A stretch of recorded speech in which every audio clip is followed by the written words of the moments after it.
বতাহত প্লাম সৰি একেবাৰে অৱস্থা বেয়া, একদম গোটেই শেষ হৈ গৈছে। এইফালে আৰু আম কাটাত ব্যস্ত হৈ আছোঁ, আচাৰ বনোৱাৰ কাৰণে আৰু খোৱাৰ কাৰণেও। ঘৰৰ অৱস্থা দেখিছেনে কি হৈ গৈছে। গাইজ, মোৰ নতুন এটা ভিডিঅ' লৈ আপোনালোকক স্বাগতম জনাইছোঁ। আশা কৰোঁ সকলোৱে ভালে আছে। আজি ভিডিঅ'টো ৰাতিপুৱাৰ পৰা আৰম্ভ কৰি দিছোঁ। উঠিয়ে মোবাইল হাতত লৈছোঁ আৰু ৰাতিৰ পৰাই একদম এনেকুৱা বতাহ মাৰি আছে, বহুত বতাহ। ৰাতি একদম উঠিও চাই আছোঁ কিবা ভাঙিছে বুলি, আৰু গাড়ীখনত থোৱা আহিছিল সেনেকৈ ভাবিলোঁ ষ্টেটটো এনেই ভাঙি পৰিছে, এনেকৈ ভয়তে বাৰে বাৰে উঠি চাই আছোঁ। আৰু ঘৰৰ অৱস্থা কি হৈছে, পূৰা কাঠিত পানী পূৰা ভৰি গৈছে, গোটেই পানী পানী হৈ গৈছে।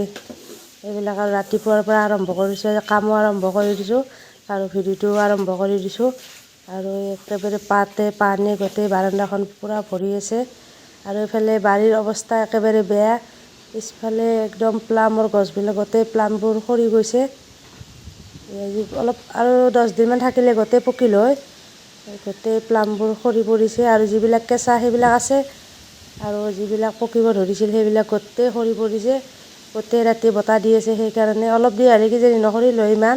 গোটেই প্লাম নাই গছত, গোটেই সৰি পৰিছে। একেবাৰে প্লাম দেখিছনে, অৱস্থা বেয়া হৈ গৈছে, গোটেই সৰি শেষ হৈ গৈছে। একেবাৰে দূৰক লগি একদম প্লাম পানীত ভাহি গৈছে।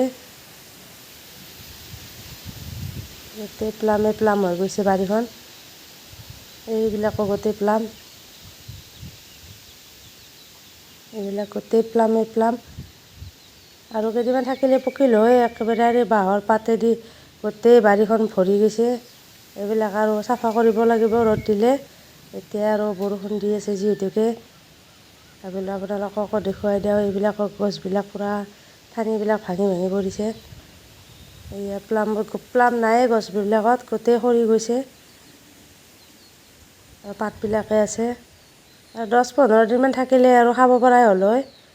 ৰং হৈছিলে আৰু যিবিলাক কেঁচা আছে সেইবিলাক আৰু সৰা নাই, আৰু যিবিলাক ৰং ধৰিছে সেইবিলাক গোটেই সৰি গৈছে।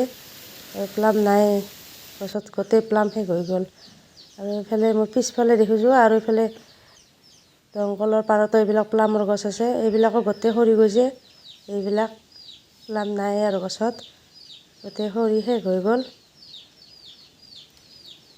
আৰু সেইকেইদিন কিমান ৰ'দ, আৰু এতিয়া আৰু হঠাতে আৰু বৰষুণ, বতাহ বৰষুণ। আৰু আমাৰ এই নেমু টেঙাডাল কিমান নেমু লাগিছে। গৰমত সেইকেইদিন গোটেই নেমু খাই আছোঁ আমি, ঘৰৰে নেমু, আৰু বহুত লাগিও আছে। আপোনালোককো দেখুৱাই দিওঁ, এইবিলাক নেমু গোটেই লাগি আছে, বহুত লাগিছে, একদম মাটিৰ পৰা লাগি গৈছে নেমুডাল। আৰু যিমান লাগিছে সিমান খোৱাই গ'ল। এই গৰমত এইকেইদিনত বহুত নেমু খোৱা গৈছে। আৰু দেখিছেনে, মাটিৰ পৰা লাগি গৈছে একদম নেমু, বহুত নেমু লাগিছে। আৰু ভাগিনে আম লৈ আহিছে, আম খোৱাৰ কাৰণে সানি। আৰু আম অকলে খাব ভালো নালাগে, লগ হ'লে বেছি ভাল লাগে। সেইকাৰণে তাই আৰু ফোন কৰিছিল, আমি আম খাবিনে, আম খা যদি আৰু মই লৈ যাওঁ। মই কৈছোঁ লৈ আহ, আমি ইয়াতে সানি খাওঁ। আৰু আমাৰ আমৰ গছ নাই, দুডাল আমৰ গছ আছিল, দুডালে কাটি দিয়া গৈছে। এতিয়া আৰু ভাগিনহঁতৰ বহুত আম আছে সিহঁতৰ, আৰু সিহঁতে লৈ আহিছে আম সানি খোৱাৰ কাৰণে। আৰু আচাৰো বনাম, আচাৰ বনোৱাৰ কাৰণেও মই আম আনিছোঁ। আৰু এই আম সানি খোৱাত ব্যস্ত হৈ আছোঁ পূৰা। আৰু খাই বহুত ভাল পাওঁ টেঙা, যিমান হয় সিমান খাব পাৰোঁ টেঙা মই।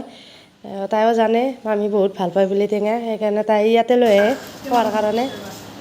পূৰা চৌৰা ভৰাই আম সানি আছে। খাম আৰু যিমান পাৰোঁ সিমান, যেতিয়ালৈকে দাঁত টেঙে নাযায় তেতিয়ালৈকে আম খাই থাকিম। আৰু সিহঁতেও ভাল পায়, ময়ো ভাল পাওঁ, সেইকাৰণে পূৰা আম সানি আছে। আৰু ইহঁতক আম সানিব দিছোঁ, আৰু মই আচাৰৰ কাৰণে আম ৰেডি কৰি আছোঁ এইফালে। আৰু সিহঁতৰ খানা হ'লে আৰু আম খাই কিনে মই আচাৰৰ কামখিনিও কৰিম, আচাৰ বনাবও লাগিব। সেইকাৰণে বহুত আম আনিছে, আৰু বতাহত বহুত আম পৰিছে। পূৰা সানি আছে, আৰু ইহঁতে সানিবও জানে, ধুনীয়াকৈ সানে। ইহঁতে আম আনিলে আৰু ইহঁতে সানে, মই নাসানো, মই আৰু খাই থাকোঁ আৰু। আৰু মই এইফালে আচাৰ বনোৱাত পূৰা ব্যস্ত, পূৰা একচৰা আম লৈছোঁ আচাৰ বনোৱাৰ কাৰণে। এইবিলাক গোটেই গুটিবিলাক ওলাই কিনে আমবিলাক কাটি আছোঁ। আৰু ভিডিঅ'টো একেবাৰে সৰু ভিডিঅ' আছিল আজি মোৰ, দিনটো কি কৰিলোঁ গোটেইখিনি দেখুৱাৰ কাৰণে আপোনালোকক চেষ্টা কৰিলোঁ। এই আচাৰৰ কাৰণে আম পূৰা কাটি কুটি ৰেডি কৰিলোঁ। আচাৰ বনাম আৰু এনেকৈ কাটি 2-3 ঘণ্টামান থৈ দিব লাগিব, হালধি আৰু নিমখ দি কেনে মই 3 ঘণ্টামান টাইম পূৰা থৈ দিম। তাৰপিছত অলপমান ৰ'দত দিম, ৰ'দত দি আৰু আচাৰ বনাম আৰু। আজিৰ ভিডিঅ' এইখিনিয়ে আছিল। আপোনালোকে ভিডিঅ'টো চাই যদি ভাল পাইছে লাইক কৰিব, কমেণ্ট কৰিব, আৰু কোনোবাই যদি নতুনকৈ চাই আছে ছাবস্ক্ৰাইব কৰা নাই ছাবস্ক্ৰাইব কৰি দিব। এইফালে আমৰ আচাৰ ৰেডি কৰি আছোঁ মই, এনেকৈ থৈ দিলোঁ। এতিয়া ভিডিঅ'টো শেষ কৰিলোঁ।